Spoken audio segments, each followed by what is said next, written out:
The Great Hall of the Galactic Council had never seen such fear before.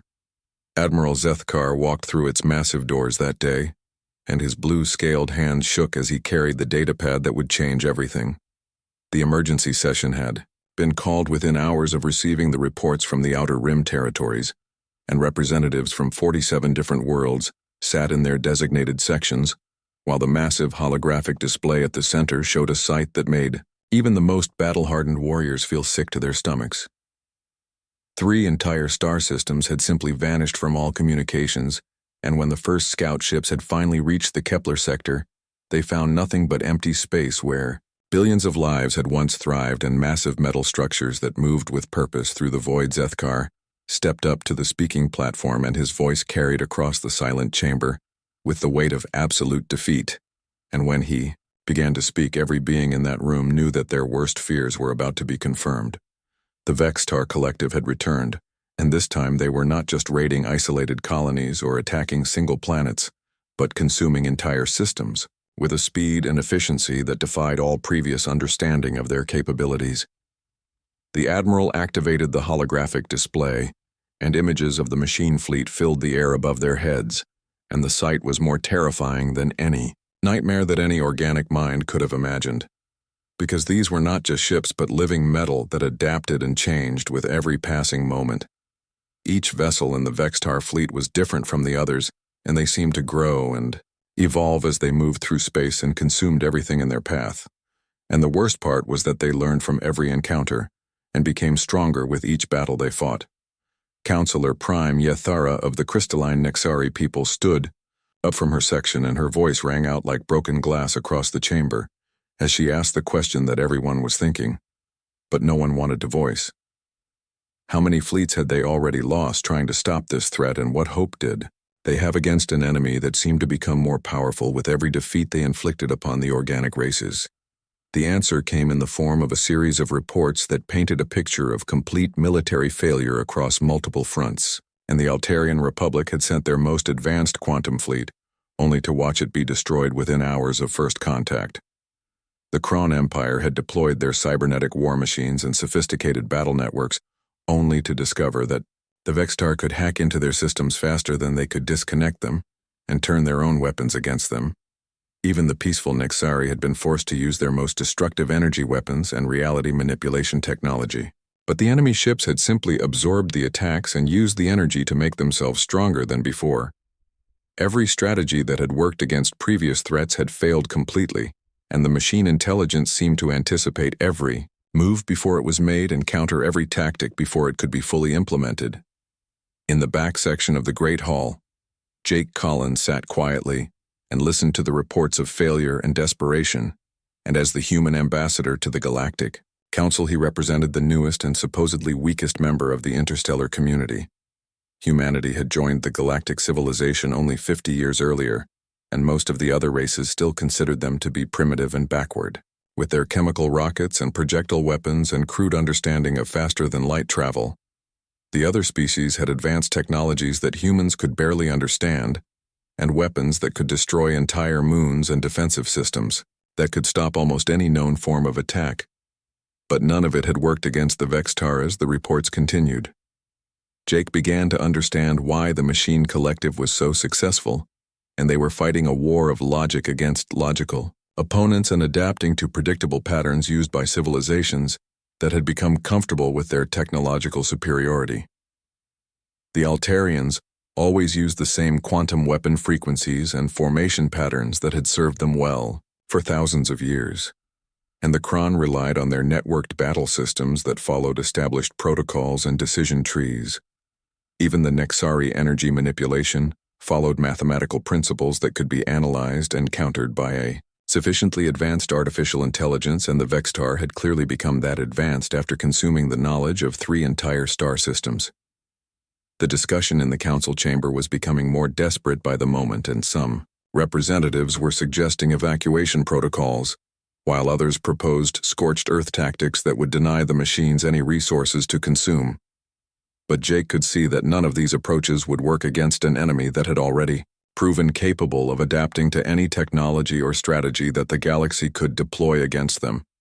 And something completely different was needed, When Counselor Prime Yathara finally suggested that unconventional approaches might be necessary, the entire chamber fell silent, and all eyes turned toward the human section where Jake sat with his small delegation.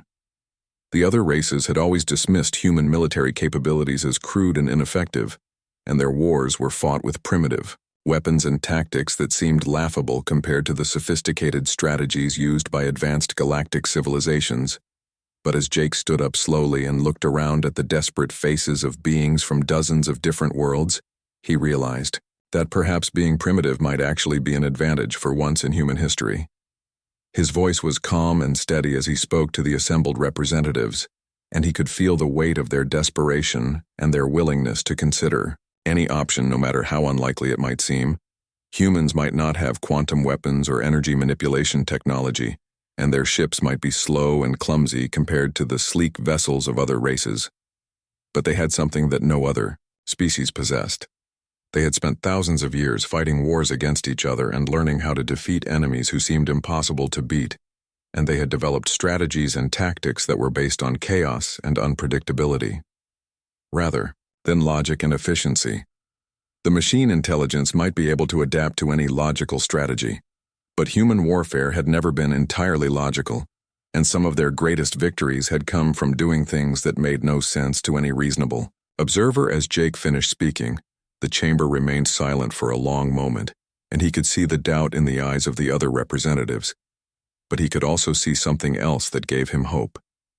They were desperate enough to try anything, and when beings were that desperate, they might just be willing to let humans show them what 10,000 years of chaotic warfare could accomplish against an enemy that expected everything to follow logical patterns. The vote to give humanity a chance was close, but it passed, and Jake knew that the real work was just beginning. Because now they had to prove that ancient human tactics could succeed where advanced galactic technology had failed. General Lisa Martinez stepped off the transport shuttle and onto the massive space station called Harmony's Edge, and her weathered face showed no emotion as she looked around at the alien architecture that surrounded her on all sides.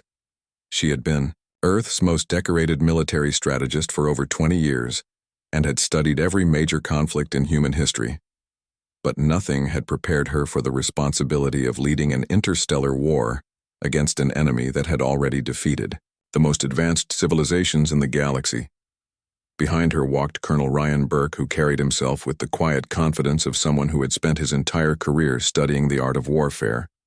And next to him, Captain Amy Davis moved with the fluid grace of a soldier who had learned to fight in the shadows and strike where enemies least expected.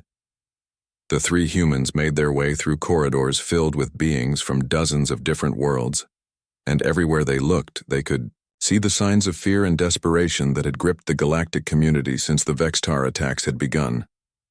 When they finally reached the war room at the center of the station, Lisa was struck by how similar it looked to command centers she had known on Earth, and the same tension filled the air and the same mixture of hope and doubt showed on every face around the massive holographic display. Admiral Zethkar greeted them with the formal courtesy that protocol demanded. But Lisa could see the skepticism in his alien eyes, and she knew that most of the beings in that room considered her presence to be nothing more than a desperate gesture. The holographic display showed the current positions of both the galactic fleets and the Vextar forces, and Lisa studied the tactical situation with the same methodical approach she had used to analyze historical battles throughout her career. What she saw confirmed her initial assessment, and every engagement had followed the same pattern, with galactic forces using standard formation attacks and conventional weapons deployment, while the machine intelligence adapted and countered with increasing efficiency. Ryan stepped forward and activated his own portable display system, and images of ancient Earth battles filled the air beside the star charts and tactical readouts, and the contrast between primitive human warfare and advanced galactic strategy was immediately obvious. The alien commanders watched with barely concealed disdain as Ryan showed them pictures of cavalry charges and infantry formations and siege warfare and guerrilla tactics that seemed completely irrelevant to the sophisticated combat they were accustomed to. But Lisa began to explain her theory about why these ancient methods might be exactly what they needed against an enemy that had proven capable of adapting to any logical military strategy. The Vextar were machines, and they approached warfare with the same methodical efficiency that characterized all of their activities, and they expected their opponents to behave in predictable ways that could be analyzed and countered. Every galactic civilization had developed military doctrines based on maximizing the effectiveness of their advanced technology, and their strategies were designed to be logical and efficient and easy to coordinate across multiple star systems. This approach had served them well against other organic races who followed similar patterns, but it had proven completely ineffective against an artificial intelligence that could process and adapt to conventional tactics faster than they could be implemented. Amy took over the presentation and began to explain the concept of asymmetric warfare and how human military history was filled with examples of technologically inferior forces defeating superior enemies through the use of unconventional tactics. She showed them the Vietnam War, where a developing nation had defeated the most powerful military in human history through the use of guerrilla tactics and psychological warfare and patient endurance that wore down a technologically superior enemy. The Afghan conflicts provided another example of how determined fighters using primitive weapons and unconventional strategies could outlast multiple superpowers who possessed overwhelming technological advantages, but could not adapt to chaotic and unpredictable resistance. The alien military leaders listened with growing interest as Amy explained how these victories had been achieved not through superior firepower or advanced technology, but through the willingness to fight in ways that their enemies could not understand or counter. Admiral Zethkar interrupted the presentation to ask how these primitive tactics could possibly be effective against an enemy that possessed technology far beyond anything that humans had ever faced in their own conflicts. Ryan answered by explaining that the principle was the same, regardless of the technology involved, and the key was to behave in ways that the enemy could not predict or analyze. And human warfare had always been characterized by creativity and adaptability, rather than rigid adherence to doctrine. Lisa added that the Vextar had demonstrated their ability to counter every form of advanced technology and sophisticated strategy that the galaxy could deploy against them, but they had never encountered an enemy that deliberately chose to be unpredictable and chaotic. The machine intelligence was programmed to expect logical behavior from organic opponents, and their adaptive algorithms were designed to analyze patterns and develop counters. But human military history showed that the most successful strategies often defied logic and common sense. Captain Amy then presented her analysis of the Vextar tactical patterns and showed how they consistently responded to threats in ways that demonstrated their expectation of rational behavior from their enemies. When faced with a superior force, they expected their opponents to retreat in an orderly fashion, and when presented with tactical advantages, they expected logical exploitation of those opportunities. But human military history was filled with examples of commanders who had achieved victory by doing exactly the opposite of what any reasonable enemy would expect, and these seemingly irrational decisions had often been the key to success. The discussion continued for several hours as Lisa and her team explained their proposal in detail, and gradually the alien commanders began to understand what the humans were suggesting. Instead of trying to match the Vextar with superior technology or more sophisticated strategies, they would fight them with chaos and unpredictability and tactical decisions that made no sense to any logical analysis. The concept was so foreign to galactic military thinking that many of the commanders struggled to accept it, but the reality of their situation left them with few alternatives. Admiral Zethkar finally asked the question that everyone in the room was thinking, and he wanted to know what specific tactics the humans proposed to use against an enemy that had already proven capable of defeating every conventional strategy. Lisa smiled for the first time since arriving at the station, and told him that she intended to use every trick that humanity had learned in 10,000 years of warfare, and some of those tricks were so old that they predated written history. Ryan added that they would be drawing on strategies developed by ancient Chinese generals and Roman legions, and Viking raiders, and Native American warriors, and medieval knights, and modern special forces, and any other source that might provide an advantage. The beauty of human military history was its diversity and chaos, and the fact that no single doctrine or approach had ever dominated for very long, and this meant that their enemies would never be able to predict what they might do next.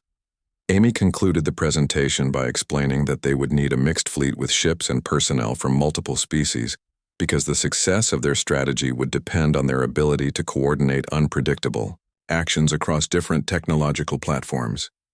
The alien commanders spent the rest of the day debating the human proposal, and while many of them remained skeptical about its chances of success, they could not argue with the fact that conventional approaches had already failed completely.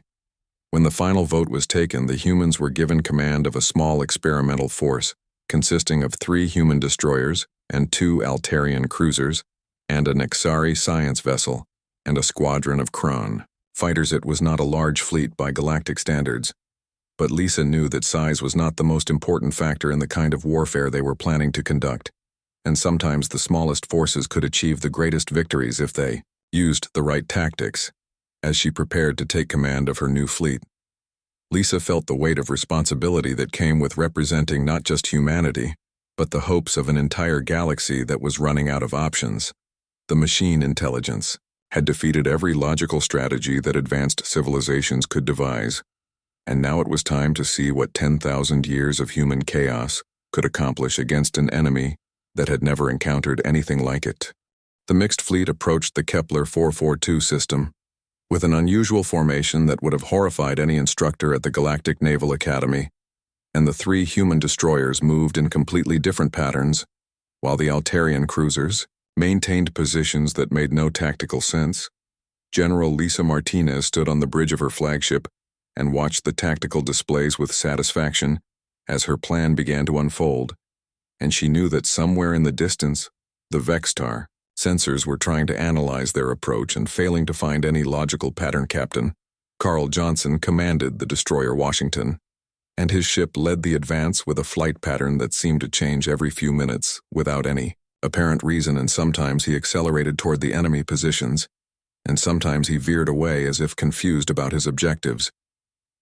The Altarian officers aboard the cruisers had protested strongly about the seemingly random movements, but Lisa had explained that chaos was exactly what they needed, and the machine intelligence would waste valuable processing time trying to understand behavior that had no logical explanation.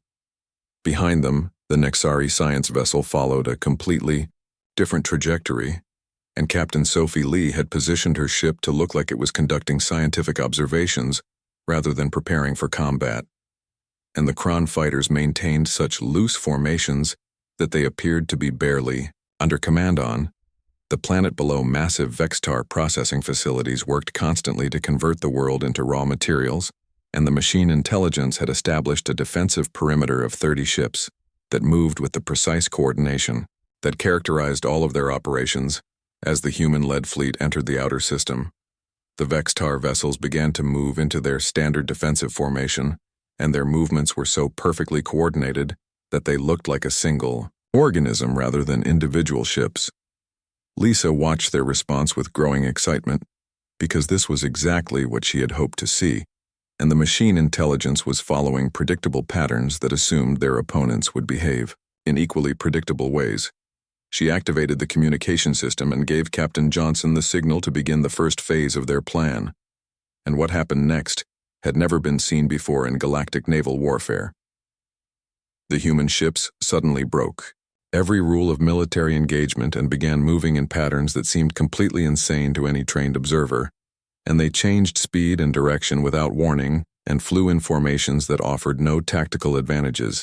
Captain Johnson led his destroyer through a series of maneuvers that looked like he was drunk or suffering from equipment failures, and his ship rolled and pitched and yawed in ways that served no apparent purpose except to make him an unpredictable target. The other human vessels followed his example, and soon the entire advance force was moving like a school of fish that had been disturbed by a predator. And their behavior was so chaotic that even the Allied ships had trouble tracking their positions. Vextar fleet responded exactly as Lisa had predicted, and for the first time since the war began, the machine intelligence showed signs of hesitation and uncertainty as their adaptive algorithms struggled to process the seemingly random human movements. The delay was only a few seconds, but in space combat a few seconds could make the difference between victory and defeat, and Lisa immediately ordered the implementation of the next phase of her strategy. She had studied the reports from previous battles and noticed that the Vextar always pursued retreating enemies with ruthless efficiency, and their programming seemed to prioritize the destruction of fleeing vessels over other tactical considerations. This gave her the opportunity to implement one of the oldest tricks in human military history, and she ordered her entire fleet to execute what appeared to be a panicked retreat from the system. The human ships suddenly turned away from the Vextar positions and began accelerating toward the edge of the system, as if they had been overwhelmed by the sight of the enemy fleet and were fleeing in terror. Captain Carl Johnson played his part perfectly, and his communications to the other ships were filled with artificial panic and confusion as he reported fictional equipment failures and imaginary casualties that would explain their sudden retreat. The performance was so convincing that even some of the alien officers in the fleet began to wonder if the humans had actually lost their nerve when faced with the reality of fighting the machine intelligence. But Lisa knew that the real test would come when the Vextar made their decision about whether to pursue the fleeing fleet, and she watched the tactical displays with growing tension as the enemy ships began to move. The machine intelligence took the bait perfectly, and within minutes the entire Vextar fleet was in pursuit of the apparently panicked human forces, and they moved with the same methodical precision that had characterized all of their previous operations. Lisa allowed them to get closer and closer until they were completely committed to the chase, and then she ordered Captain Sophie Lee to spring the trap that they had been preparing since entering the system. The Nexari science vessel had been using its advanced sensors to map the asteroid field that lay between the 4th and 5th planets, and Commander Lee had identified the perfect location for an ambush that would catch the pursuing enemy completely by surprise. Hidden among the asteroids, the Kron fighters waited in complete silence with their power systems shut down to avoid detection, and beside them floated a network of Nexari energy mines that had been disguised to look like ordinary space debris. When the Vextar fleet entered the asteroid field in pursuit of the fleeing humans, they flew directly into the most devastating ambush in galactic military history, and the hidden fighters activated their weapons systems while the energy mines detonated in perfect sequence. The lead Vextar vessels were destroyed instantly, and the explosion created a chain reaction that damaged several more ships and threw the entire enemy formation into chaos and confusion. More importantly, the ambush demonstrated something that would change the course of the war, and for the first time, the machine intelligence had been completely deceived by tactics that they could not predict or counter. Captain Amy Davis monitored the enemy communications from her position aboard one of the Altarian cruisers, and she could hear the confusion in the Vextar data streams as they tried to understand what had happened to them. The machine intelligence had never encountered enemies who would deliberately appear weak in order to lure them into a trap, and their programming had no reference point for understanding why organic beings would choose to look defeated when they were actually preparing an attack back on Earth. Professor Nick Adams received the battle reports with growing excitement, and he immediately began uploading tactical data from every major military victory in human history to the fleet database.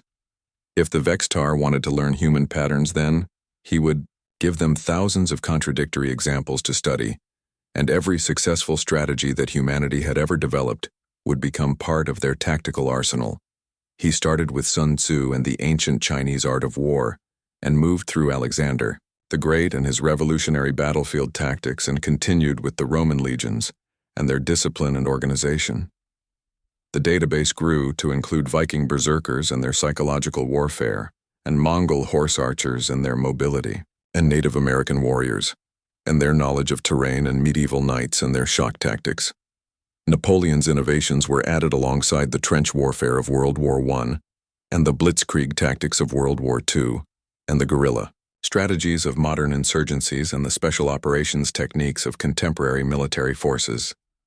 Each historical example showed a different approach to the same fundamental challenge of defeating an enemy through superior strategy rather than superior technology, and the diversity of human military thinking became their greatest weapon. As the battle in the asteroid field continued, Lisa realized that they had achieved something that no other galactic force had managed, and they had surprised the Vextar and inflicted significant damage without suffering major losses themselves. But she also knew that this was only the beginning, and the machine intelligence would adapt to their tactics, just as they had adapted to every other Strategy in the next phase of the war would require even more creativity and unpredictability. The human-led fleet regrouped after the ambush and began planning their next move while the surviving Vextar vessels retreated to reassess the new threat that had appeared in their perfect war machine. For the first time since the conflict began, the galaxy had reason to hope that the machine intelligence could be defeated, and the key to victory lay not in advanced technology, but in the chaotic creativity that had driven human warfare for thousands of years. News of the human victory spread across the galaxy faster than light communications could carry it, and for the first time in months the galactic news networks had something other than defeat and retreat to report to their terrified audiences. But General Lisa Martinez knew that celebrating one battle would be a dangerous mistake, because the Vextar had demonstrated their ability to adapt to new threats with frightening speed, and their next encounter would be much more difficult. She stood in the war room aboard Harmony's Edge and studied the intelligence reports that showed Vextar forces regrouping throughout the Outer Rim territories, and their behavior patterns had already begun to change in response to the ambush tactics. The machine intelligence was learning from their defeat and developing new defensive protocols that would make future surprise attacks much more difficult to execute successfully. Lisa realized that their advantage lay not in any single tactic, but in their ability to constantly change and evolve their approach faster than the machines could adapt, and this meant embracing a level of chaos that would horrify any conventional military strategist. She called together her command staff and explained that they needed to abandon every principle of organized warfare that the galaxy had ever known, and instead embrace strategies that would appear completely insane to any rational observer. Captain Tim Brooks commanded the destroyer Boston, and he volunteered for the most dangerous assignment that Lisa could imagine, and his mission would require him to deliberately allow his ship to be captured by the enemy. The plan was based on the ancient Trojan horse strategy, but adapted for space warfare, and Tim would hide strike teams throughout his ship, and then disable his weapons and shields to make it appear that he had suffered catastrophic damage. When the Vextar moved to capture the apparently helpless vessel, they would be bringing their enemies directly into their most secure facilities, and the hidden human soldiers would be able to attack from within their defensive perimeter. The strategy required perfect timing and absolute courage, because if anything went wrong, Tim and his entire crew would be killed or worse converted into machine components by the Vextar processing systems. Lieutenant Commander Beth Morgan took command of a completely different type of mission that drew inspiration from Native American hunting techniques, and her job was to track Vextar scout ships back to their hidden bases. She used her ship's stealth capabilities to follow enemy vessels without being detected, and her patience and skill allowed her to map the machine intelligences, supply lines, and communication networks.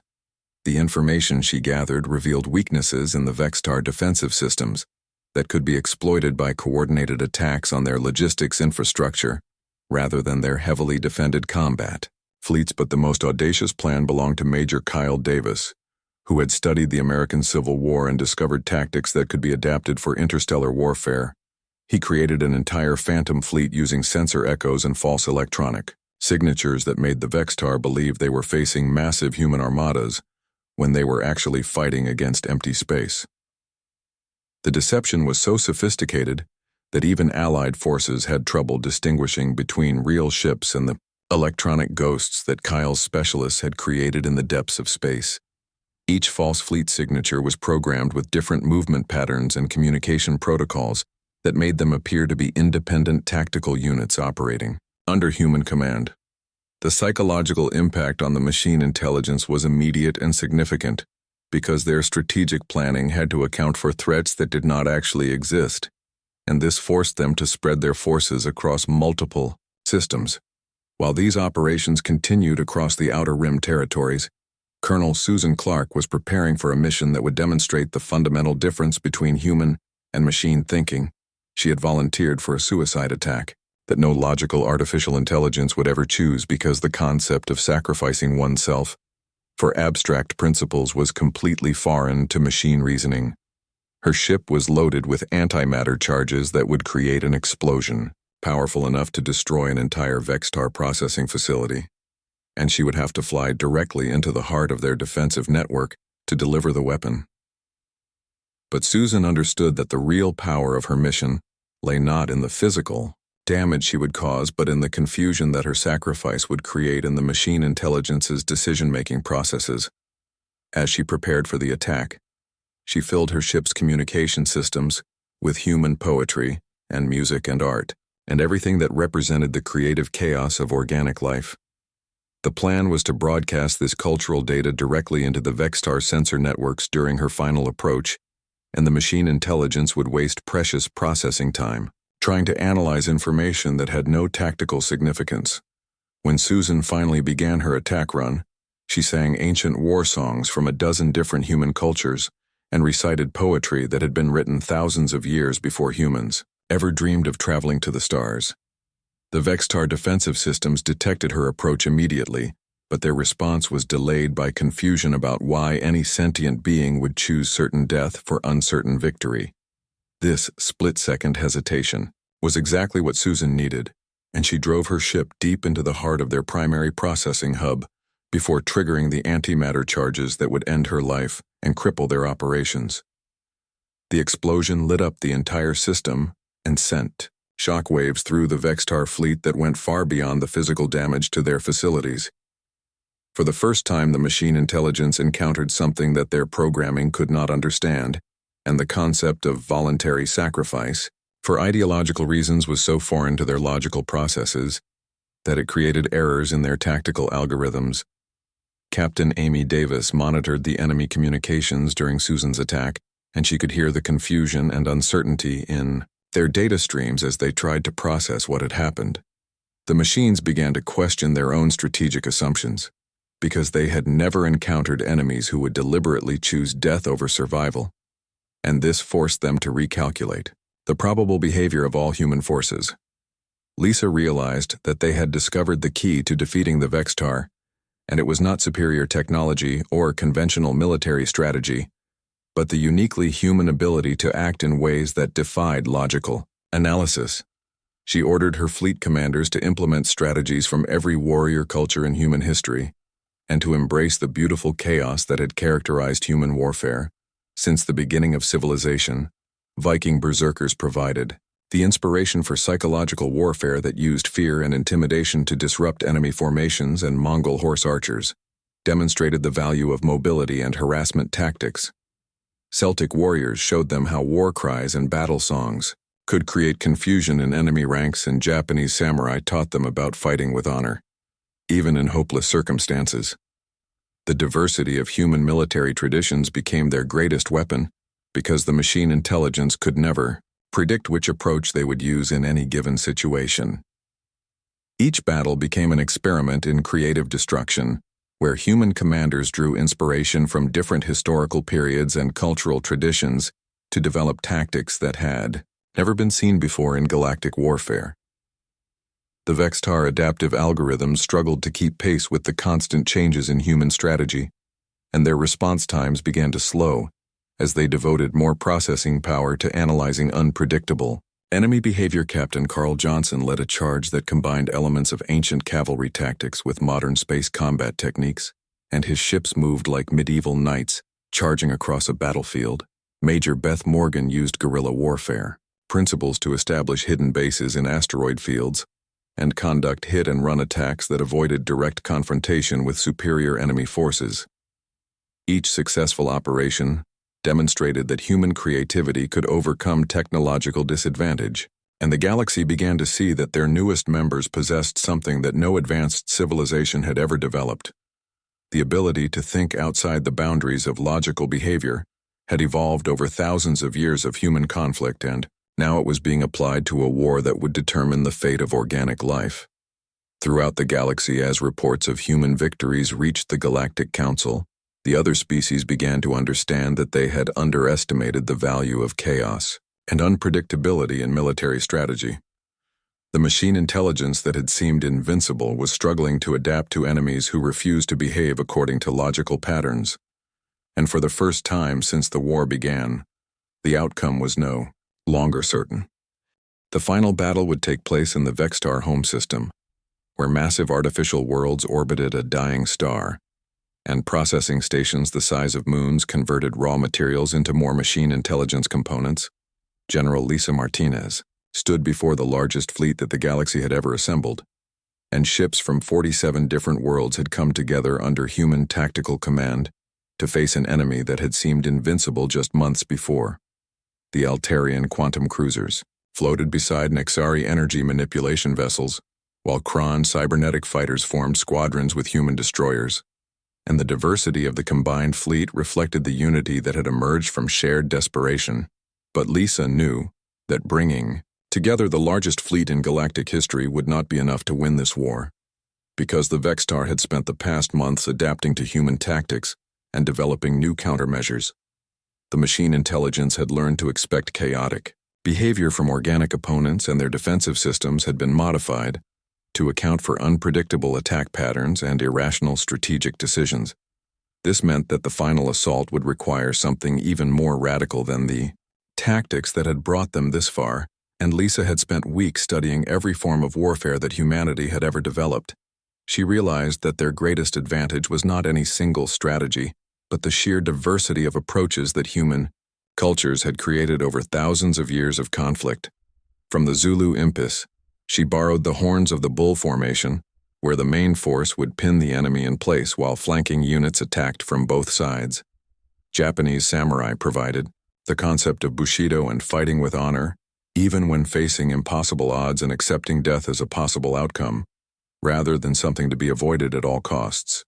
Celtic warriors contributed their understanding of psychological warfare and the power of intimidation and fear to disrupt enemy formations before the actual fighting began.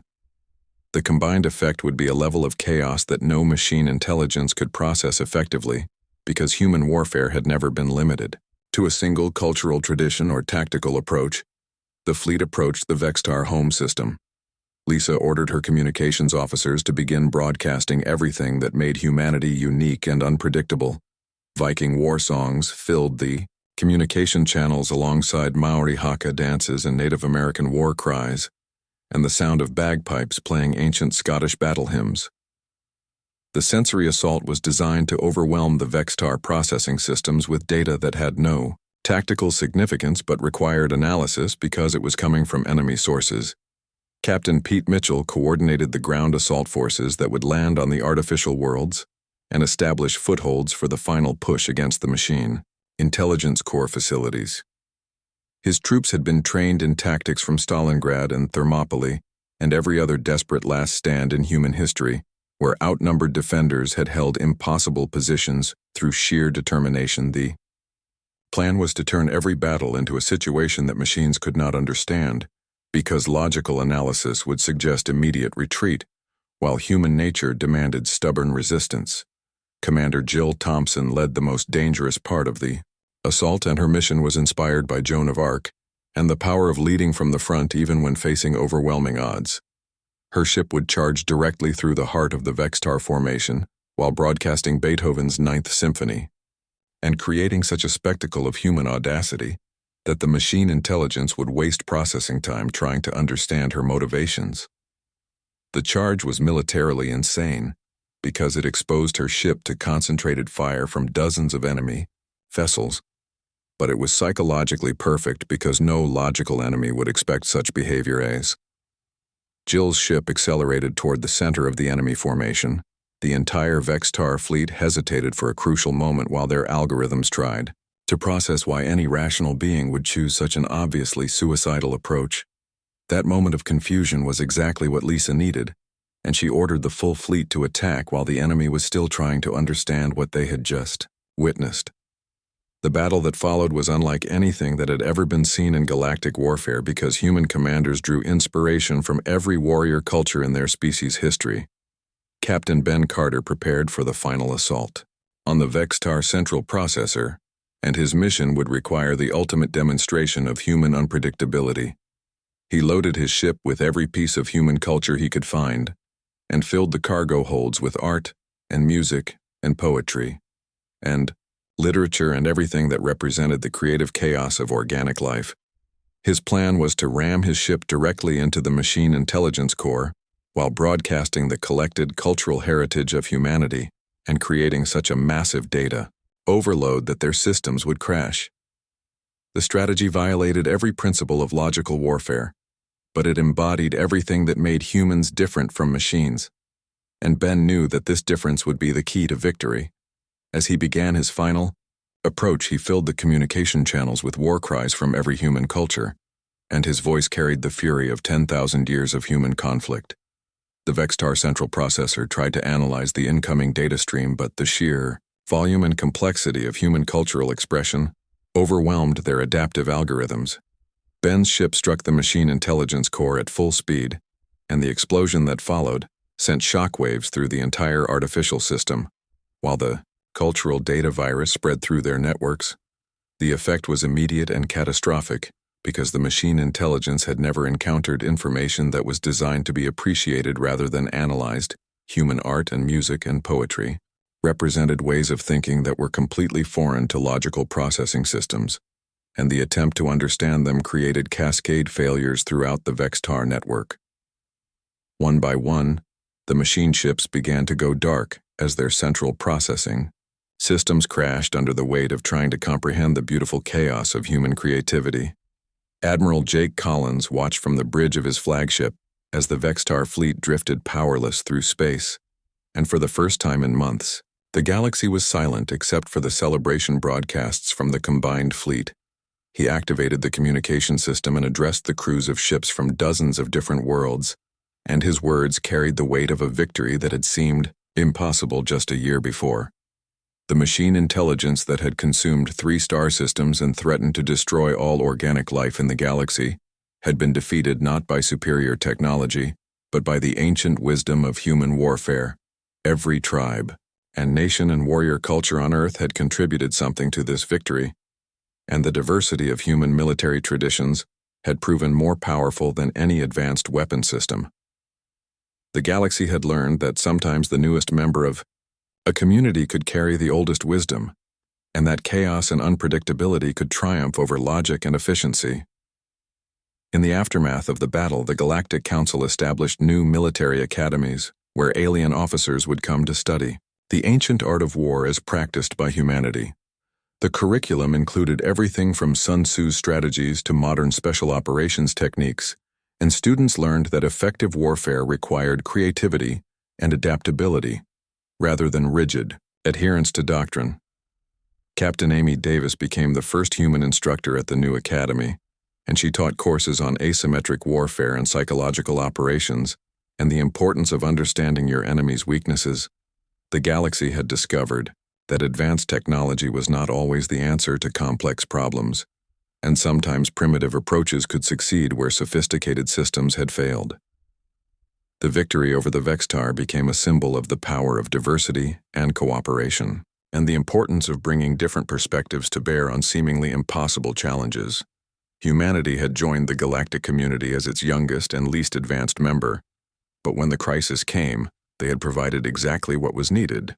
Most not advanced weapons or superior technology, but 5,000 years of creative chaos and the hard-won wisdom of a species that had spent its entire history learning how to defeat impossible odds.